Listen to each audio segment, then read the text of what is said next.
Sarah Mitchell looked at the clock on the wall. It was almost 9 in the evening.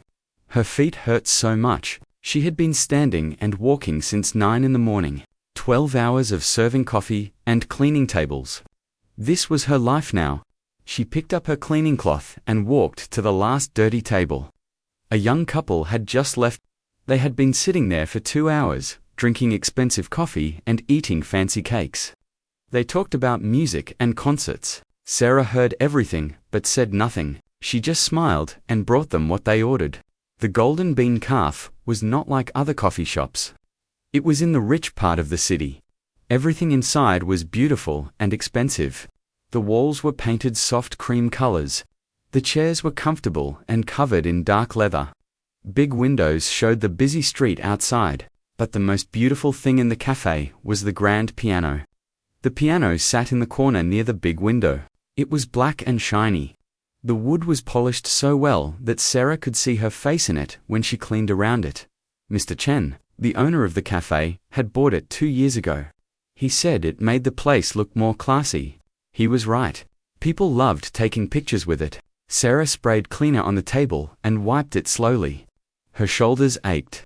Her back hurt, but she could not complain. She needed this job. She needed the money that came every 2 weeks. Without it, everything would fall apart. She was 32 years old now. 3 years ago, she came to this city looking for any work she could find. Mr. Chen gave her a chance. He was a kind man with gray hair and gentle eyes. He never shouted at her. He never made her feel bad. That was more than she could say about some customers. The cafe was always full of music students. The National Conservatory of Music was just 2 blocks away. Students came here every day. They talked about their piano lessons, their violin practice, their upcoming performances. They used words Sarah understood very well. Words like crescendo, allegro, fortissimo. Words from her past life. She carried the dirty cups and plates to the kitchen. Maria, the other waitress, had already gone home. It was just Sarah now, finishing the closing work. She washed the cups in hot soapy water. The steam made her face warm. She dried each cup carefully and put them away. When she came back to the main room, the cafe was empty and quiet. Only the soft lights above the piano were still on. Sarah stood still and looked at it. She did this every night. It was like a habit she could not break. The piano called to her. It always did.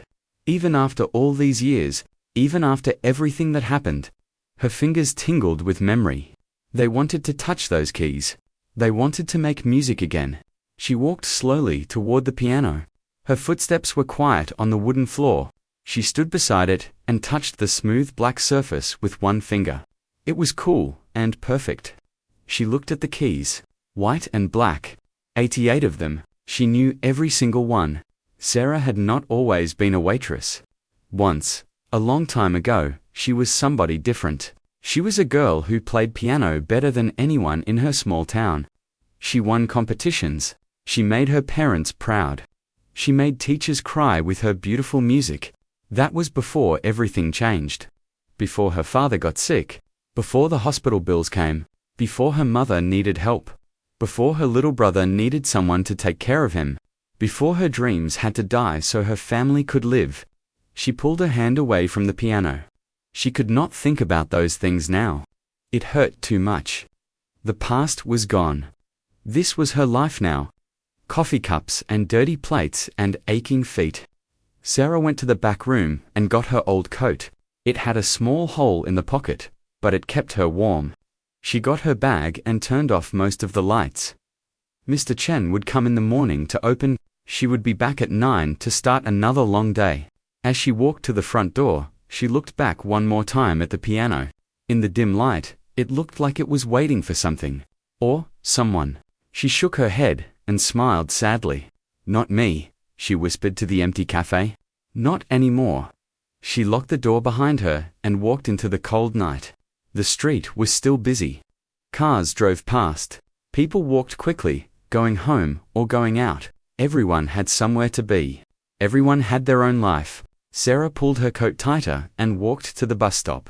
The bus would take 40 minutes to reach her small apartment. Then she would eat something simple, maybe soup or rice. Then she would sleep. Then she would wake up and do it all again. This was her life now. Simple, small, safe. But sometimes, when she closed her eyes at night, she could still hear music. Beautiful music that her hands used to make. Music that lived somewhere deep inside her heart. Music that never really went away. The next day would be Friday. The cafe was always very busy on Fridays. Students came in large groups. They laughed and talked loudly. They ordered the most expensive drinks. They stayed for hours. Sarah did not know that this Friday would be different. She did not know that something was going to happen. Something that would change everything. Something that would bring her past and her present together in a way she never expected. But that was tomorrow. Tonight, she was just tired. Just a waitress going home after a long day. Just another person in a big city. Nobody special. Nobody important. Or so she thought. Friday evening came like it always did.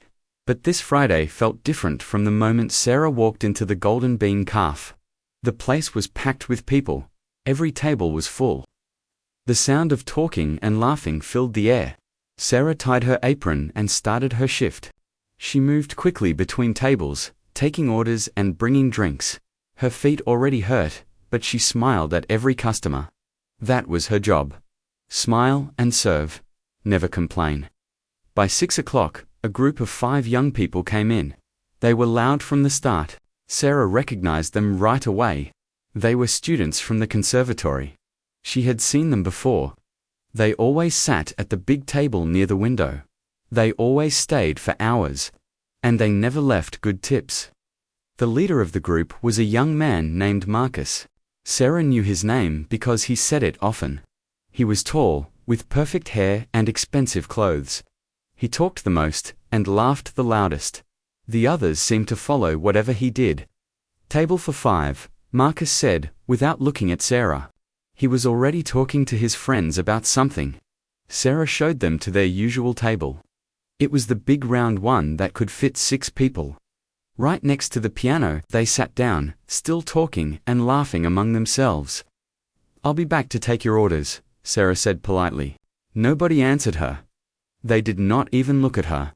To them, she was invisible. Just part of the furniture. Just someone who brought things. Sarah went to help other customers. She brought coffee to an old man reading a newspaper. She brought tea to 2 women talking about their children. She brought cake to a young couple on a date. Everyone was polite. Everyone said thank you. That made the work easier. But Marcus and his friends were different. When she came to take their order, they kept changing their minds. First Marcus wanted a cappuccino, then a latte, then back to cappuccino. His friend Julia wanted something special that was not on the menu. Another boy wanted his coffee extra hot, but not too hot. Sarah wrote everything down carefully. She did not complain. She just smiled and said she would bring their drinks soon. In the kitchen, she made their complicated orders. She made sure everything was exactly right. When she brought the drinks to their table, Marcus took a sip and made a face. "This is too cold," he said, pushing the cup away. Sarah felt her stomach tighten. She had made it exactly how he asked, but she just nodded. "I'll make you a new one, sir." "You do that," Marcus said, turning back to his friends. The others laughed at something he said. Sarah took the cup back to the kitchen. She made a new one, making sure it was very hot. When she brought it back, Marcus did not even try it. He just kept talking. The group stayed for hours. They ordered more drinks, some desserts, more coffee. Their conversation got louder and louder. Sarah heard them talking about an upcoming concert. They were all performing in it. They talked about their teachers, their practice sessions, how talented they were. "I'm playing Chopin," Marcus announced proudly. "The Ballade No. 1. Professor Hartman says I'm the best student he's had in years." The others nodded and agreed. They told him how amazing he was, how lucky he was to study with Professor Hartman, how he would definitely win the competition next month. Sarah cleaned the table next to them. She tried not to listen, but she could not help it. She knew the piece they were talking about. She used to play it too. It was difficult and beautiful. It required strong fingers and a soft heart. She remembered playing it at her last competition before everything changed. She was 18. The audience stood up and clapped for 5 minutes. The judges gave her the highest score. That was the day the conservatory offered her a full scholarship. That was the day her future looked bright and certain. But that was a lifetime ago. Another person, another world. "More coffee, please," Julia said, snapping her fingers at Sarah. Sarah nodded and went to get the coffee pot. When she came back, she poured coffee into Julia's cup. As she did, her eyes drifted to the piano.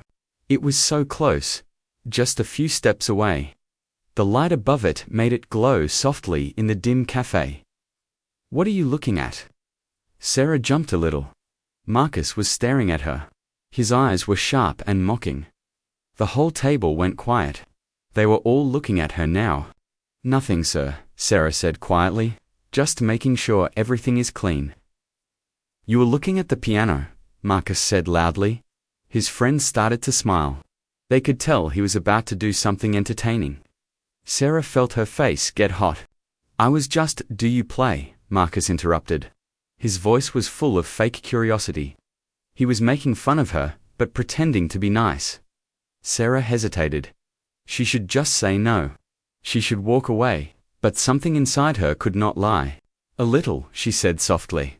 "A long time ago." The table exploded with laughter. Marcus slapped the table, and his friends joined in. They looked at each other with big smiles, like they had just heard the funniest joke in the world. "Is too good," Marcus said, loud enough for other tables to hear. "The waitress plays piano. Everyone, the waitress is a musician." More people in the cafe turned to look. Sarah wanted to disappear. She wanted the floor to open and swallow her whole. Her face burned with shame. "Please, I need to," she started to say. "No, no, no," Marcus said, standing up. He was enjoying this too much to stop now. "You can't just tell us you play and then walk away. That's not fair. We want to hear you play." "Marcus, come on," one of his friends said, but she was smiling too. "I'm serious," Marcus said. He pointed at the piano. "There's a piano right there. Come on, waitress. Play something for us. Entertain us. Show us what you've got." The whole cafe was watching now. All conversations had stopped. Everyone wanted to see what would happen next. Would the waitress really play? Or would she run away embarrassed? Sarah stood frozen. Her tray shook slightly in her hands. She could feel everyone's eyes on her. Some people looked curious. Some looked uncomfortable. Some looked like they were waiting for a show. "What's wrong?" Marcus said, his voice dripping with fake concern. "Don't be shy. If you can play, prove it, or were you lying? Did you just want attention?" His friends laughed again, but this time it sounded crueler, meaner. Sarah looked at the piano. Then she looked at Marcus. Then she looked at all the people watching her. She thought about walking away. She thought about going to the kitchen and hiding. She thought about quitting this job and never coming back. But then she saw Mr. Chen. He was standing near the counter, watching everything. When their eyes met, he gave her a small nod.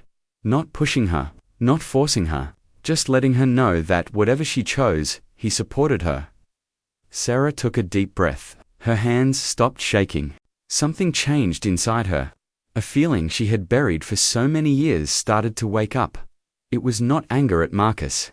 It was not hurt at being mocked. It was something else. Something stronger. It was the music itself, calling her, reminding her who she used to be, who she might still be, deep down inside. She set down her tray on an empty table. She slowly untied her apron.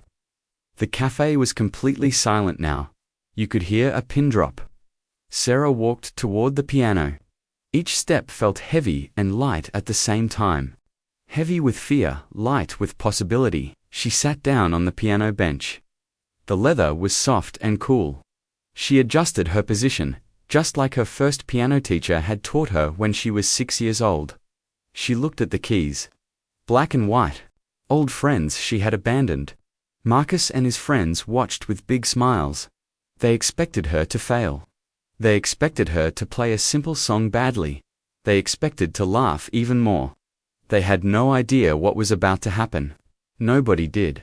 Not even Sarah herself. She placed her hands on the keys. They felt like home. Sarah's hands rested on the piano keys. They were shaking just a little. She closed her eyes and took a slow breath. In her mind, images started to appear.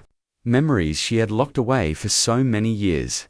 She saw herself as a little girl, 6 years old, wearing a pink dress. Her mother was taking her to her first piano lesson.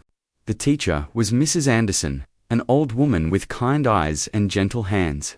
She lived in a small house that smelled like cookies and old books. "Let me see your hands, dear," Mrs. Anderson had said that first day. Little Sarah held out her small hands. Mrs. Anderson looked at them carefully, turning them over, looking at the fingers. "Good hands," she said, smiling. "Strong fingers. You will play beautiful music one day." Sarah did not know what that meant then. She was just excited to touch the piano. It looked so big and important. When Mrs. Anderson showed her where to put her fingers, Sarah felt something magical happen. The keys made sounds. Pretty sounds, music. From that day, Sarah could not stop playing. She practiced every day after school. While other kids played outside, Sarah sat at the old piano in her living room. Her father had bought it from a yard sale. It was not fancy, but it worked. And Sarah loved it more than anything. Her mother used to stand in the doorway and listen. Sometimes tears would run down her face. "My baby is special," she would whisper to Sarah's father. "God gave her a gift." By the time Sarah was 10, she was winning competitions. Small ones at first. Local contests at the community center. Then bigger ones. Regional competitions. State competitions. She traveled to different cities with her parents. She played on big stages in front of hundreds of people. She was never nervous.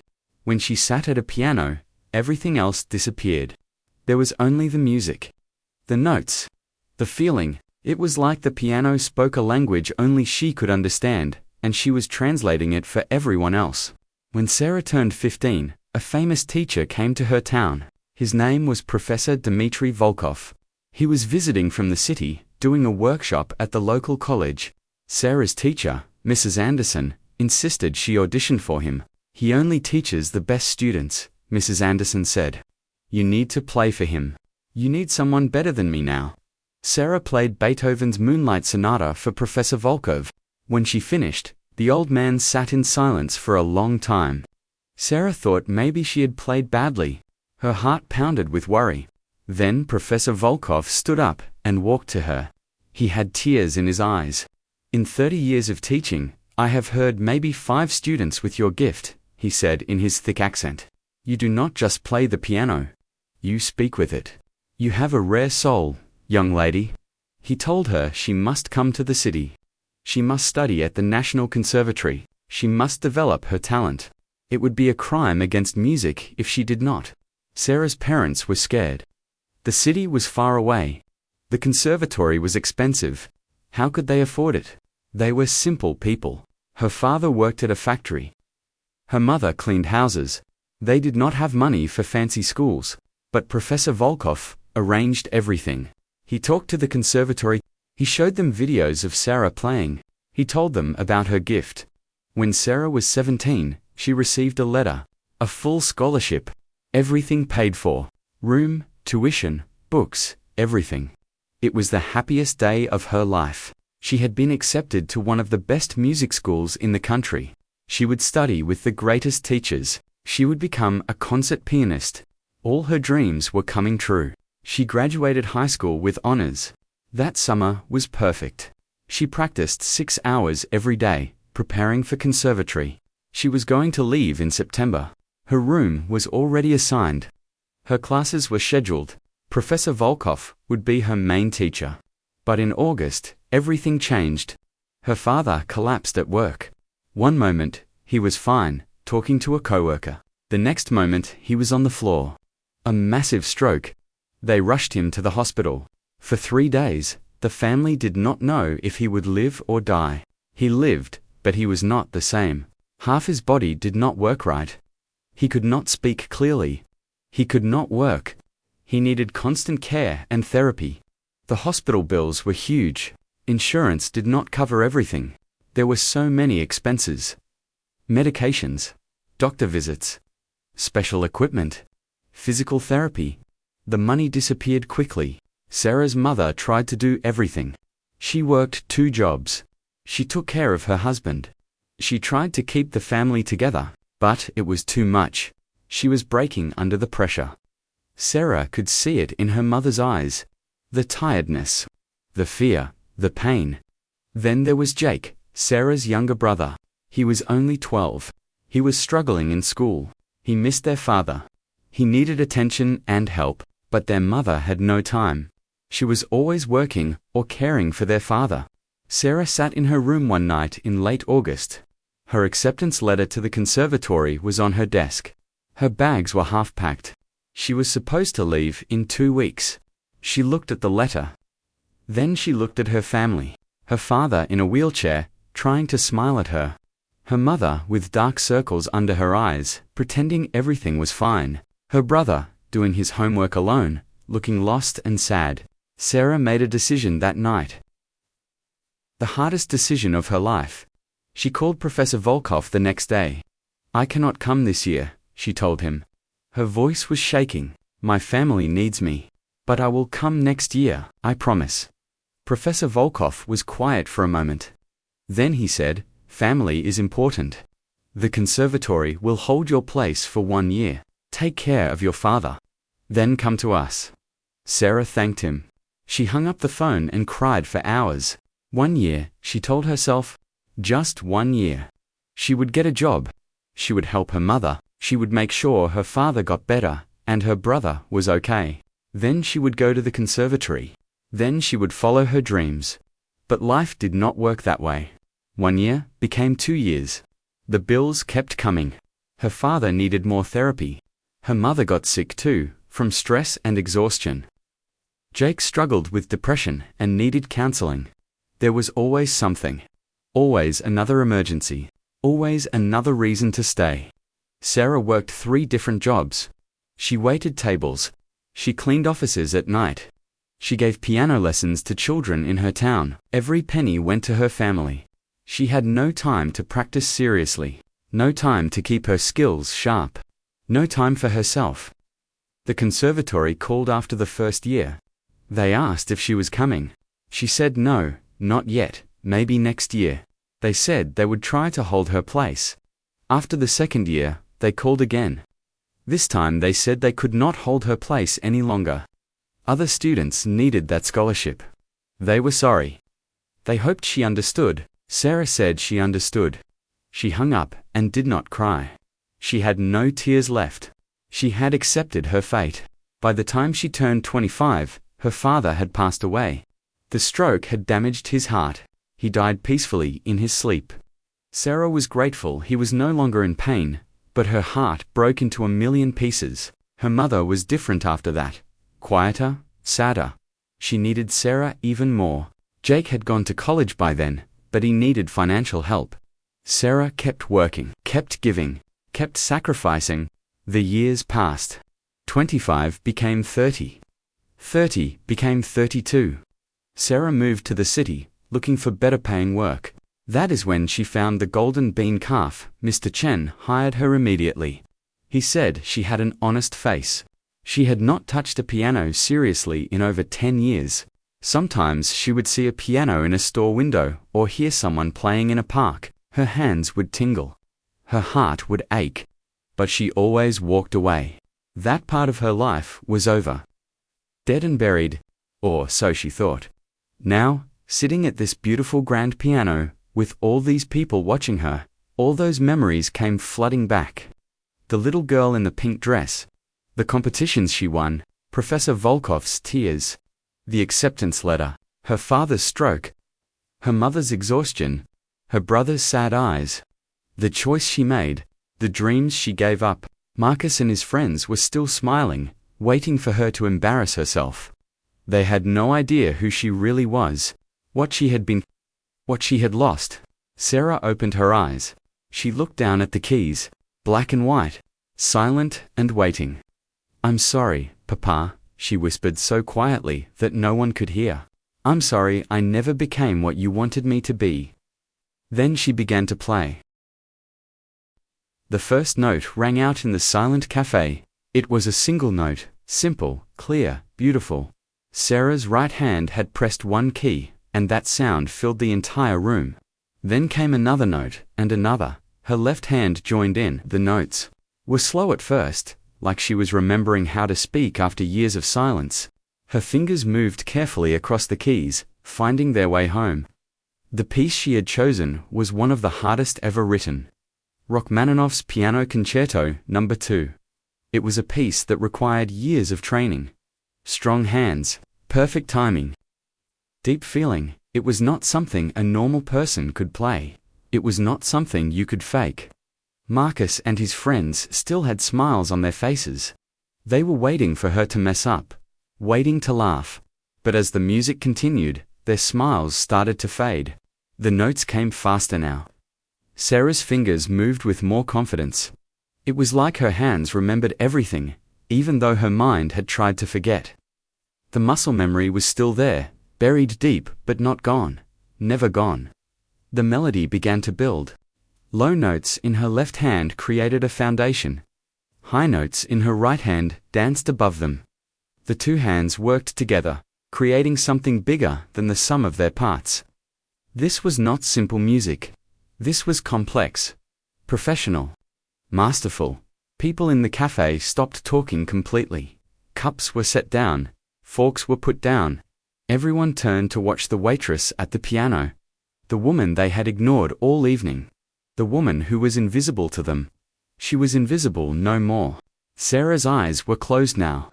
She did not need to see the keys. Her fingers knew where to go. They had played this piece 100 times before. 1,000 times.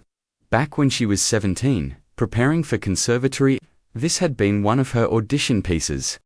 The music grew stronger, louder, more intense. Sarah's whole body moved with the rhythm. Her shoulders swayed, her head tilted. She was not just playing the piano, she was inside the music. She had become the music. At Marcus's table, the smiles were completely gone now. Marcus's mouth was open a little. His friend Julia's eyes were wide. The others sat frozen, staring. They were music students. They knew what they were hearing. This was not amateur playing. This was not someone who knew a little piano. This was a master at work. The piece entered a difficult section. The notes came so fast that normal people could not even see the fingers moving. It was a blur of black and white keys, a cascade of sound. Like a waterfall made of music, Sarah's hands flew across the keyboard, hitting every note perfectly. An old woman at a corner table gasped. She covered her mouth with her hand. Tears started running down her face. She was a piano teacher herself. She had taught music for 40 years. She recognized true talent when she heard it. The music told a story. It started sad and heavy, like carrying a great weight. Then it became angry, fighting against something. Then it softened, becoming gentle and full of longing. Then it rose again, powerful and determined.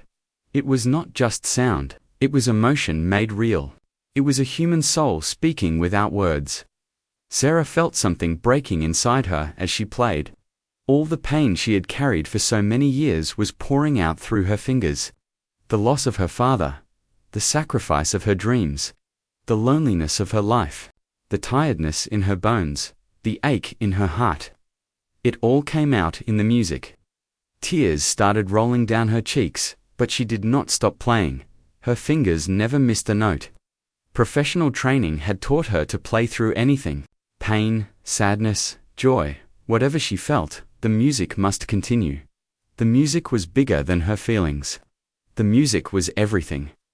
More people in the cafe started crying. A middle-aged man wiped his eyes with his napkin. A young couple held hands, both with tears on their faces. Even Maria, the other waitress, stood in the kitchen doorway with her hand over her heart, crying quietly. Mr. Chen watched from behind the counter. He had hired Sarah 3 years ago. He had always thought she was special somehow. There was something about her, a sadness in her eyes, a grace in how she moved. But he never knew this. He never knew she carried this gift inside her. The music reached its peak. The notes were so powerful now that the whole cafe seemed to vibrate with them. Sarah's hands crashed down on the keys, creating huge chords that shook the air. This was the climax of the piece. The moment when everything came together. When all the pain and struggle transformed into something beautiful and triumphant. Marcus sat back in his chair like he had been pushed. His face was pale. He looked at his friends. They looked back at him. No one knew what to say. They had come here to show off and have fun. To feel superior, to mock others. Now they felt small, ashamed, humbled. The music began to soften. After the great climax came the resolution. The notes became gentler, sweeter, like sunlight after a storm, like peace after war. Sarah's hands moved more slowly now, drawing out each note, making it last. She was near the end. The final phrases of the piece. The conclusion of the story. Her fingers played the last beautiful melody. It was sad and hopeful at the same time. It spoke of things lost but not forgotten, of dreams that never died, just slept, of a heart that kept beating even when it was broken. The last notes faded into silence. Sarah's hands remained on the keys for a moment. She kept her eyes closed. She did not want to open them. She did not want to return to reality. In this moment, she was not a waitress. She was not a woman with a hard life. She was a musician again, an artist, someone who mattered. The cafe was completely silent. Not a sound, not a movement. It was like time had stopped. Like everyone was frozen. Then someone started clapping. It was the old woman in the corner, the piano teacher. She stood up from her table, clapping hard. Tears still ran down her face. She clapped like her life depended on it. Then someone else joined her, the middle-aged man. Then the young couple. Then more people. Then everyone. The entire cafe erupted in applause. People stood up from their tables. They clapped and clapped. Some shouted bravo. Others just cried and clapped. The sound was thunderous, overwhelming. Sarah opened her eyes. She looked around at all the people standing and clapping for her. She could not believe it. Her vision was blurry from tears. She wiped her eyes with the back of her hand. At Marcus's table, something had changed. Marcus was clapping too, but slowly. His face looked different now. The arrogance was gone. The mocking smile had disappeared. He looked like someone who had just learned an important lesson. A hard lesson. Julia was crying openly. She clapped hard, her face red with emotion. She looked at Sarah with new eyes. Not with superiority. Not with pity. With respect. With awe. The applause continued for a long time. People did not want to stop. They wanted Sarah to know how she had affected them. How her music had touched something deep inside them. Mr. Chen came out from behind the counter. He was clapping too, with a huge smile on his face. He walked toward Sarah.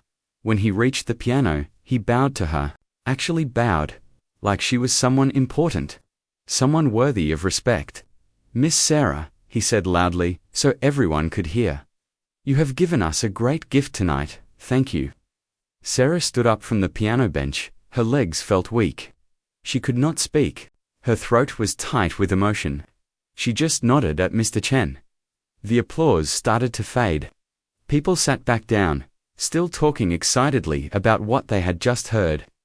The cafe buzzed with energy now. Everyone wanted to know about the waitress who played like a concert pianist. But then something else happened. Something unexpected. The door of the cafe opened. A woman walked in. She was older, maybe in her 60s. She had silver hair pulled back elegantly. She wore an expensive-looking coat and a silk scarf. There was something about the way she moved, confident, important, like someone used to respect. She had entered during Sarah's performance. She had stood by the door, listening to everything. Now she walked slowly toward the piano. Everyone watched her. Something about her commanded attention. She stopped in front of Sarah. She looked at her carefully with intelligent gray eyes, eyes that had seen many things, eyes that understood music and life and pain. When she spoke, her voice had a slight accent, Eastern European, rich and warm. "My dear," she said quietly, "that was the most beautiful thing I have heard in 30 years." Sarah did not know what to say. She just stared at this elegant stranger. The woman smiled. A sad, knowing smile. "Tell me," she said, "who are you?" Sarah looked at the elegant woman standing before her. She did not know who this person was, but something about her felt important, powerful, like someone who could change things. I'm just Sarah," she said quietly. Her voice was still shaky from crying and playing. "Sarah Mitchell, I work here." The woman smiled gently. "No, my dear, you are not just anything. Anyone who plays Rachmaninoff like that is not just anything." The cafe was quiet again. Everyone was listening to this conversation. They wanted to know what would happen next. The moment felt full of possibility. "My name is Alina Volkov," the woman said. Sarah's eyes went wide. Alina Volkov. That name. She knew that name. Everyone who loved classical music knew that name. Alina Volkov was a legend. She had been one of the greatest pianists in the world. She had played in the most famous concert halls. She had won every award. And now she was the director of the City Concert Hall, the most prestigious venue in the entire region. I know who you are," Sarah whispered. She felt like she might faint. Alina Volkov was standing in front of her, speaking to her. "Then you understand that I do not give compliments lightly," Alina said. "I have heard thousands of pianists in my lifetime. Students, professionals, masters. What you just played was not the work of someone who knows a little piano. You have had serious training, very serious training." Sarah nodded. She did not know what else to do. "Tell me your story," Alina said. It was not a request, it was a gentle command. "How does someone with your gift end up serving coffee?" The cafe was so quiet that you could hear the soft hum of the refrigerator in the kitchen. Everyone waited. Marcus and his friends sat frozen at their table, listening to every word. So Sarah told her story. Standing there in her waitress uniform, her eyes still red from crying, she told this legendary woman everything. She told her about learning piano as a little girl, about the competitions she won, about Professor Dmitry Volkov, who had discovered her. When she said that name, Elena's eyes widened. "Dmitry Volkov was my late husband," she said softly. "You studied with him." Sarah shook her head. "I was supposed to. He got me a scholarship to the conservatory, but I never went." Then she told Alina about her father's stroke, about choosing her family over her dreams, about the years that passed while she worked and sacrificed, about the opportunity that slipped away. Alina listened to everything. Her face showed many emotions. Sadness, understanding, anger at the unfairness of life. But also something else. Determination. When Sarah finished speaking, Alina was quiet for a long moment. She seemed to be thinking deeply about something. Then she looked at Sarah with strong, clear eyes.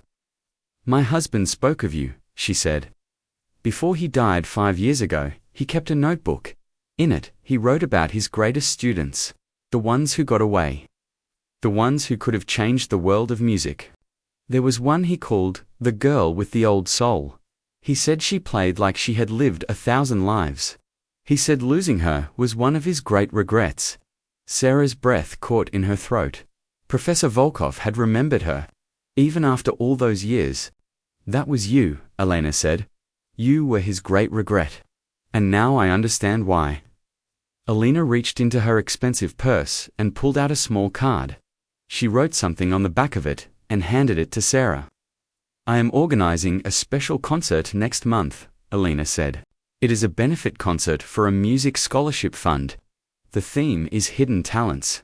We feature musicians who, for various reasons, never got the chance they deserved. I want you to perform."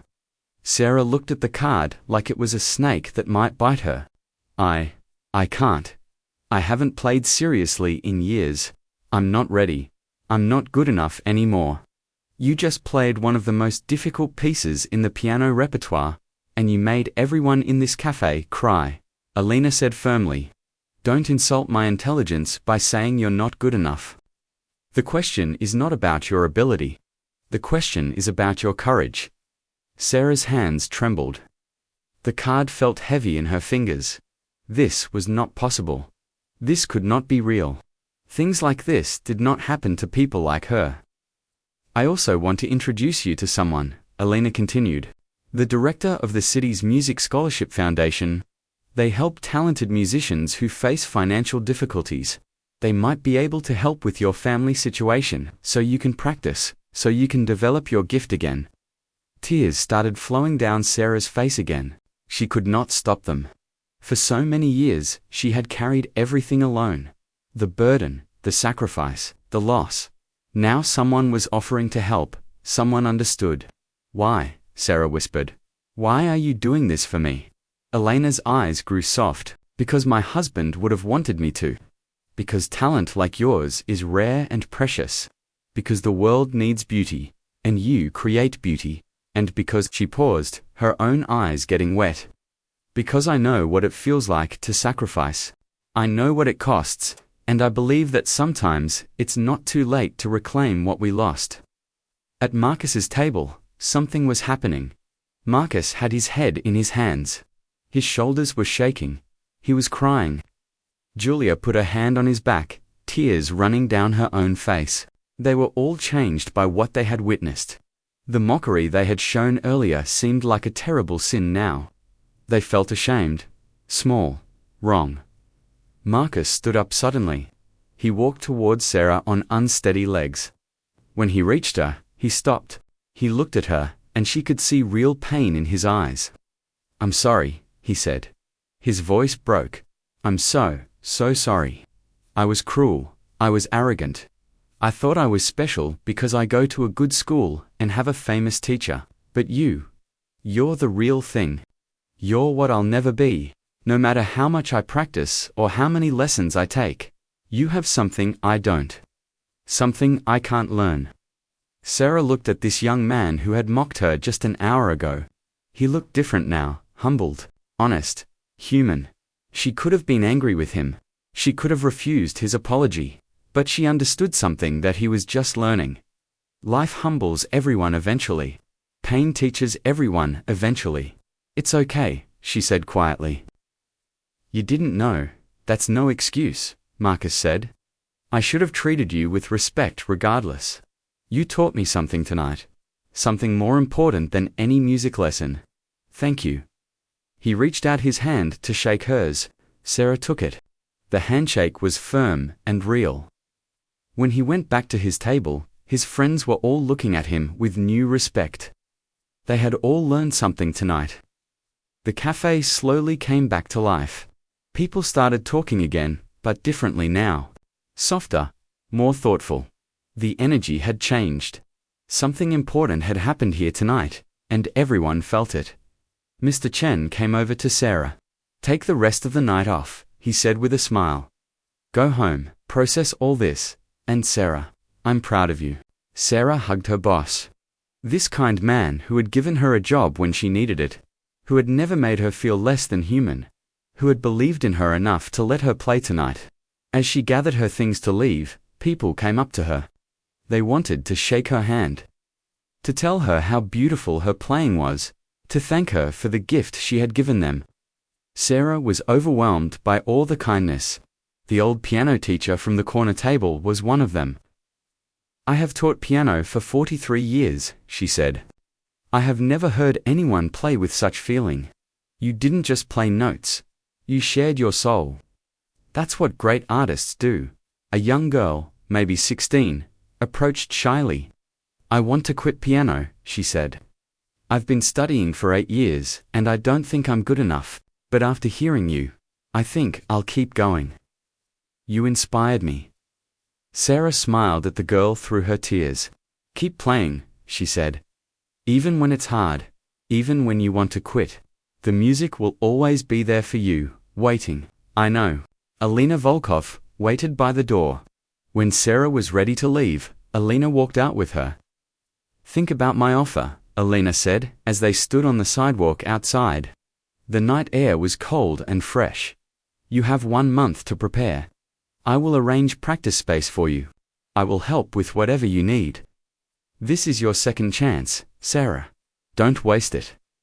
Sarah looked at the card in her hand.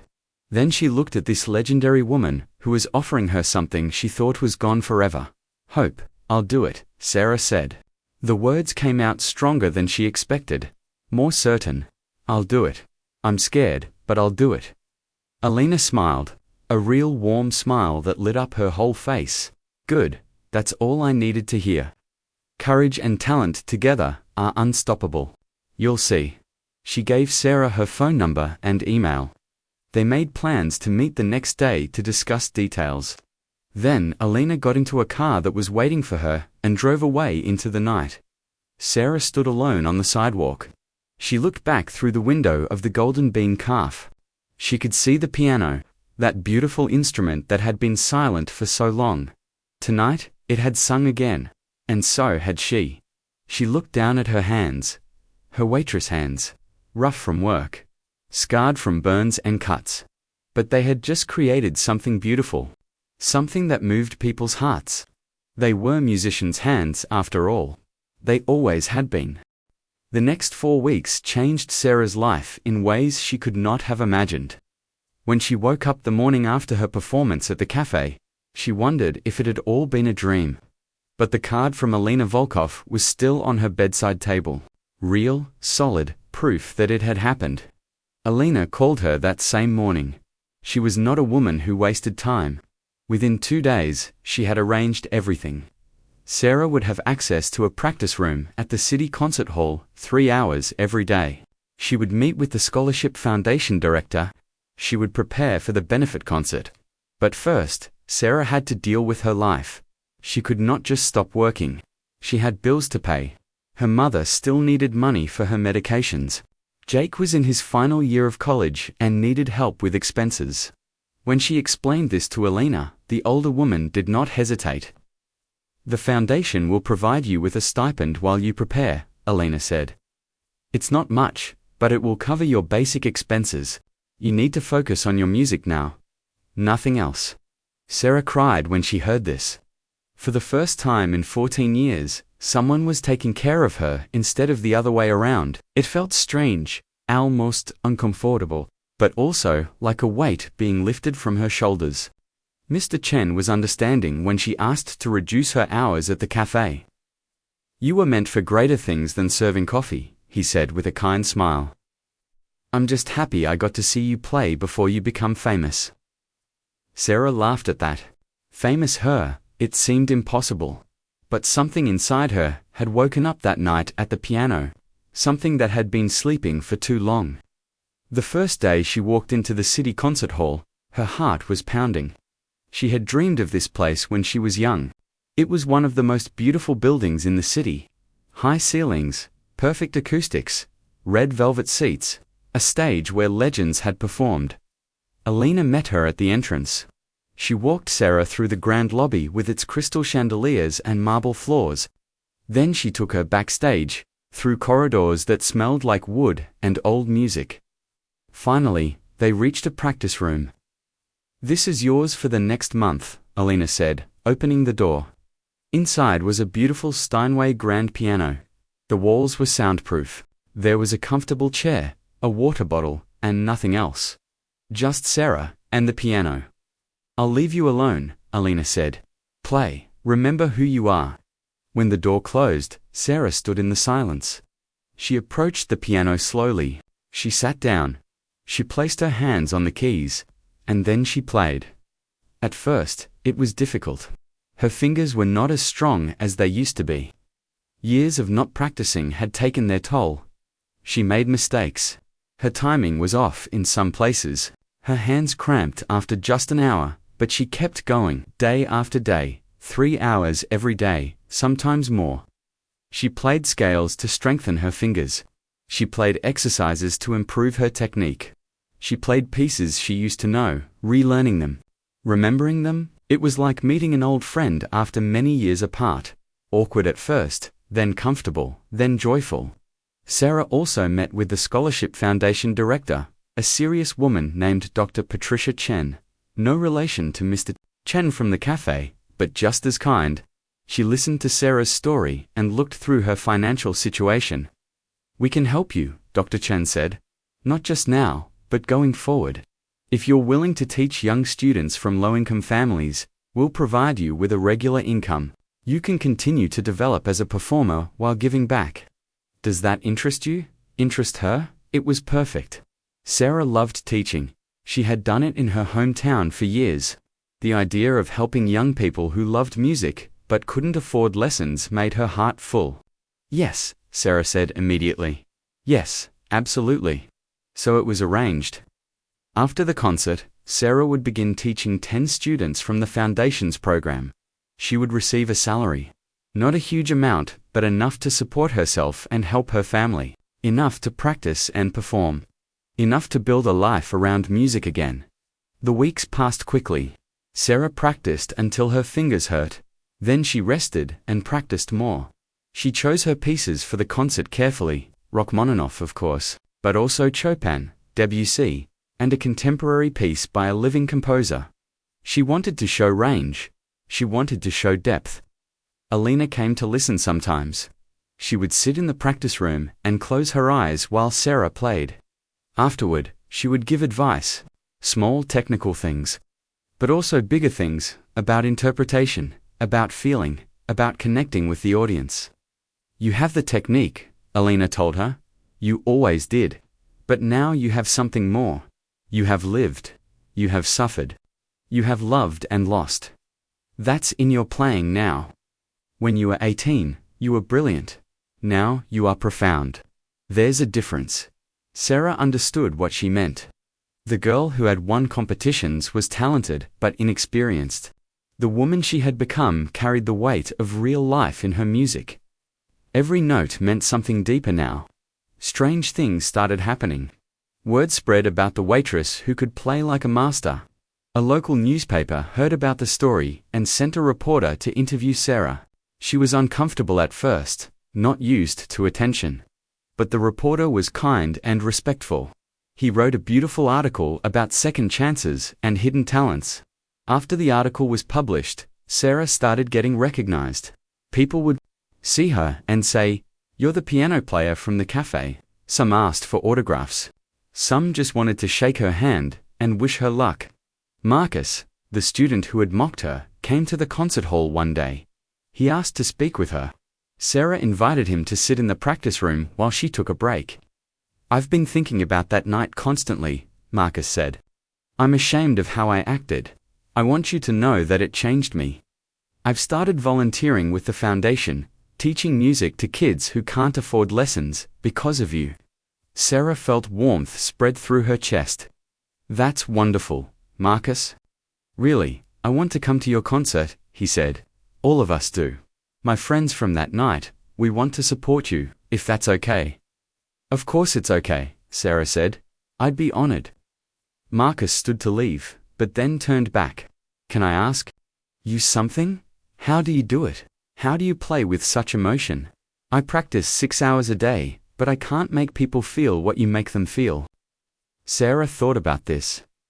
"You're still young," she said gently. "You're learning the language of music. But you haven't lived enough yet to know what you want to say with it. That will come. Life will teach you.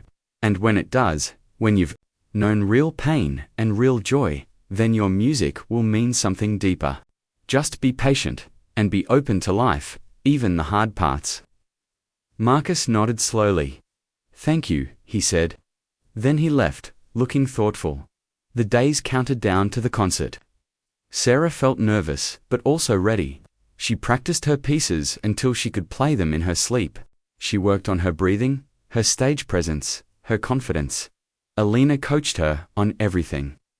"The audience will love you," Alina assured her. "Trust me, I've been doing this for 50 years. I know talent when I see it. I know connection when I see it. You have both." 3 days before the concert, Sarah called her mother and her brother. She had not told them what was happening. She wanted to surprise them. "Mom, I'm sending you plane tickets," Sarah said. I want you and Jake to come to the city. I'm performing in a concert, a real concert, at the city concert hall." Her mother was silent for a long time. Then she started crying. "Oh, baby," she whispered. "Oh, my baby. Your father would be so proud. I wish he could see this." "I think he will see it," Sarah said softly. Somehow, Jake was thrilled. He said he wouldn't miss it for anything. Sarah made arrangements for them to stay in a hotel. She would pay for everything. It was time to give back to the people who had sacrificed for her. The night before the concert, Sarah could not sleep. She lay in her small apartment, staring at the ceiling. Tomorrow, everything would change. Again, one way or another. She thought about her journey. From a little girl learning her first notes, to a teenager winning competitions. From a young woman giving up her dreams to a waitress surviving day by day. And now, to a performer about to step onto one of the most important stages in the region. Life was strange. You never knew what was coming. You made your choices and lived with them. But sometimes, if you were very lucky, you got another chance. A second beginning. Sarah closed her eyes and imagined herself at the piano. The lights, the audience. The first note, she imagined her father watching from somewhere. Her old teacher, Mrs. Anderson, Professor Dmitry Volkov, all the people who had believed in her when she was young. "I won't let you down," she whispered into the darkness. "I promise." Tomorrow would be the most important day of her life. She was ready. After 14 years of waiting, of working, of sacrificing, of surviving, Sarah Mitchell was finally ready to show the world who she really was. Not just a waitress, not just a girl with dreams, but an artist, a musician, someone whose hands could create magic, someone whose soul could touch other souls through the universal language of music. Tomorrow, she would fly. The day of the concert arrived with bright sunshine. Sarah woke up early, her heart already racing. She had dreamed of this moment when she was young. Now, it was real. Today, tonight. She ate a light breakfast, though her stomach was too nervous to want food. She practiced her breathing exercises like Alina had taught her. In, out. Slow and steady. She needed to be calm, focused, ready. Her mother and Jake arrived at her apartment in the afternoon. When Sarah opened the door and saw them, she burst into tears. Her mother held her tight, like she used to when Sarah was little. "Look at you," her mother said, pulling back to see her daughter's face. "You're glowing. You look like you did when you were 18. Jake hugged her next. He was tall now, a grown man, but he was still her little brother. "I'm so proud of you, sis," he said. "You never gave up." Not really. They talked for an hour, catching up on everything. Then Sarah had to leave. She needed to get to the concert hall early. She needed to warm up. She needed to prepare. "We'll be in our seats cheering for you," her mother promised. "Roji right in the middle. We'll be the ones crying the loudest." Sarah laughed and hugged them both again. Then she left, taking the bus to the concert hall. She could have taken a taxi. Alina had offered to send a car. But Sarah wanted these last moments of normal life. Soon, everything might be different. When she arrived at the concert hall, the building looked even more beautiful than usual. A large banner hung outside. Hidden Talents Benefit Concert, featuring Sarah Mitchell and others. Sarah's name on a banner. At the city concert hall, she had to stop and stare at it. Inside, Alina was waiting. She was dressed elegantly in a black gown. She smiled when she saw Sarah. "There's my star," Alina said warmly. "Come, let's get you ready." She led Sarah backstage. The area was busy with people preparing for the concert. Other performers were warming up. Stagehands were checking equipment. It was controlled chaos, but exciting. Alina took Sarah to a private dressing room. Inside was a beautiful dress hanging on a rack. It was deep blue, simple but elegant. Shoes that matched, everything Sarah would need. "I thought you might need something special to wear," Alina said. "A gift, from me to you." Sarah touched the dress softly. It was the most beautiful thing she had ever worn. "Alina, I can't accept this. It's too much." "Nonsense," Alina said firmly. "You will look like the artist you are. Now get dressed." You perform in 2 hours. Sarah changed into the dress. It fit perfectly. When she looked in the mirror, she barely recognized herself. She looked professional, confident, like someone who belonged on that stage. There was a knock on the door. "Miss Mitchell, you have visitors," a stagehand said. Sarah opened the door, expecting maybe Mr. Chen. Instead, she found Marcus and his 4 friends from that night at the cafe. They were all dressed nicely. They looked nervous but excited. "We wanted to wish you good luck," Julia said shyly. She held out a bouquet of flowers. "We'll be in the audience. We wouldn't miss this for anything." Marcus stepped forward. "What you did that night changed all of us," he said seriously. "We were arrogant kids who thought we were special because of our school and our opportunities. You showed us what real talent looks like. What real heart looks like." "Thank you."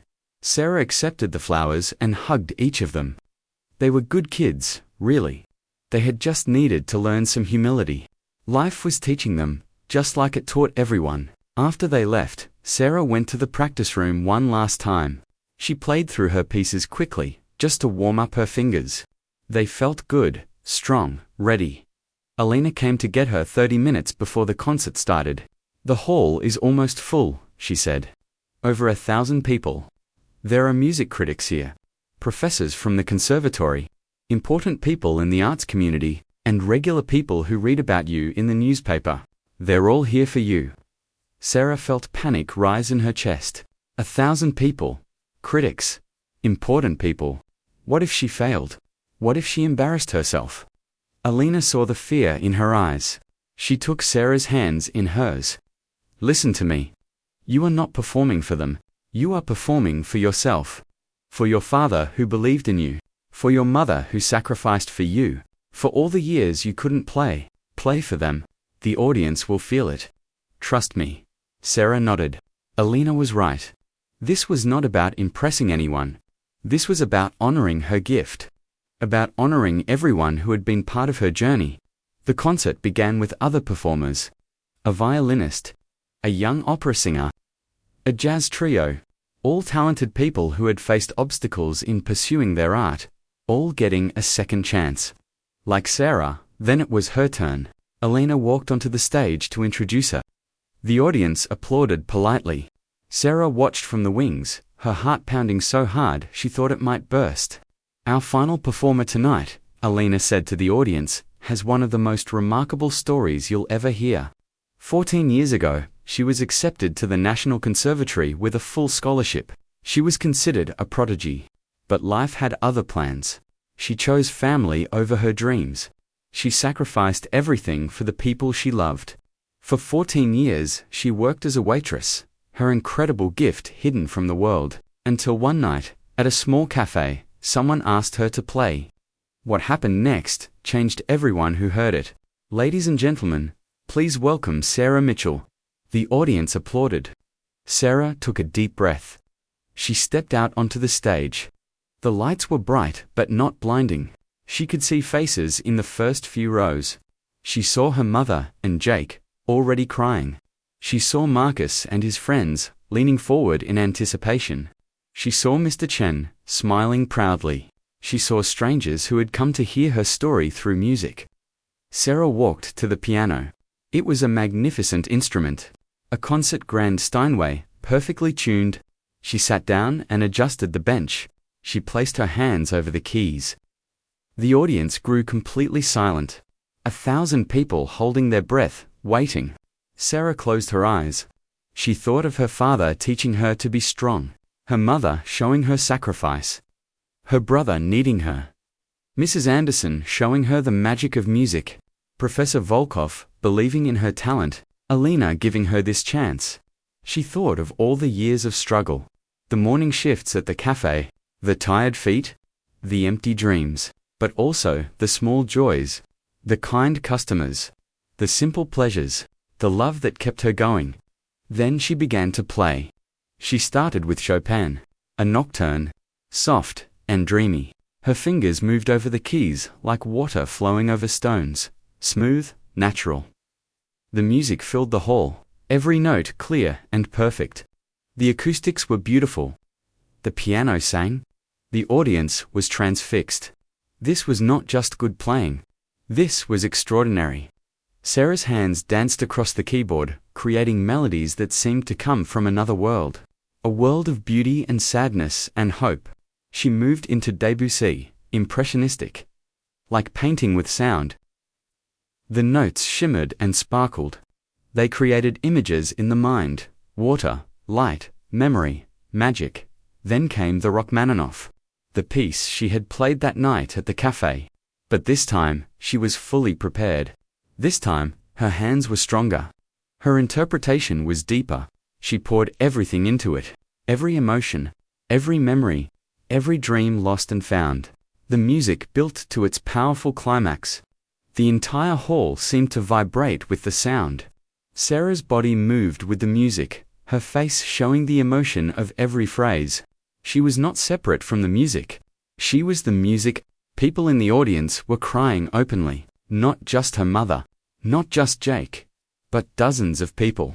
Hardened critics wiped their eyes.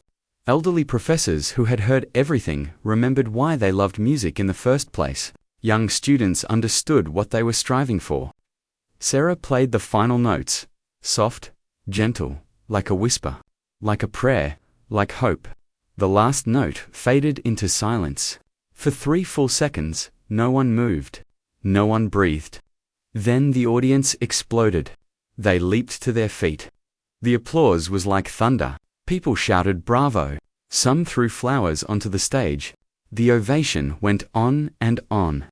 5 minutes. 7 minutes. 10 minutes. Sarah stood and bowed. Tears streamed down her face. She looked at her mother, who was sobbing with joy. She looked at Alina, who was clapping with pride. She looked at all these people who had been touched by her music. This was why she was born. This moment, this connection, this gift she could give to the world. The reviews the next day were incredible. The city's top music critic wrote, "Sarah Mitchell is not just a talented pianist. She is a force of nature. Her playing transcends technique and touches the soul directly. We are witnessing the beginning of an important career." Opportunities flooded in. Invitations to perform at other venues. Recording companies interested in her story. The conservatory invited her to do a masterclass with students. Everything she had dreamed of as a young girl was suddenly possible. But Sarah did not let it overwhelm her. She remembered what mattered. She started teaching her 10 students through the Scholarship Foundation. She worked with them patiently, encouraging them, showing them that music was about more than technique. It was about heart. She continued performing, but she stayed humble. She never forgot where she came from. She never forgot the years serving coffee. She never forgot the choice she made to save her family. 6 months after the concert, Sarah was invited back to her hometown. They wanted to honor her. The small community center where she had won her first competition held a special event. Mrs. Anderson was there. Now very old, but still sharp. She cried when Sarah played for her. "I always knew," Mrs. Anderson said afterward. "I always knew you were special." Sarah visited her father's grave that trip. She sat beside his headstone and talked to him. "I did it, Papa," she said softly. "It took a long time. It was hard, but I did it. I hope you're proud." The wind blew gently through the trees. Sarah felt peace. She had honored her gift. She had honored her family. She had honored herself. 1 year after that night at the cafe, Sarah returned to the Golden Bean. She came not as an employee, but as a guest. Mr. Chen had reserved the best table for her. The piano still sat in the corner. After her coffee, Sarah asked if she could play. Mr. Chen smiled and nodded. She sat at the piano where it all began, where she had been mocked and then discovered, where her life had changed forever. She played a simple song, nothing fancy, just a beautiful melody that made people smile. When she finished, the cafe erupted in applause. Some people remembered that night. Some were new customers, but they all appreciated the gift she had given them. Marcus was there too. He had become one of her good friends. He was less arrogant now, more thoughtful. He was teaching music to children in poor neighborhoods, finding his own way to give back. "You started all of this," he said to Sarah. You changed so many lives, including mine. Sarah smiled. We all change each other, she said. That's what life is about. Sharing our gifts, learning from each other, growing together. As Sarah left the cafe that evening, she looked back at the piano one last time.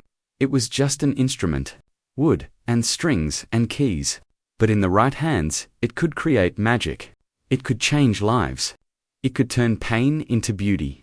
Sarah walked into the cool evening air. She had a concert next week, students to teach tomorrow, a recording session next month. Her life was full now. Full of music.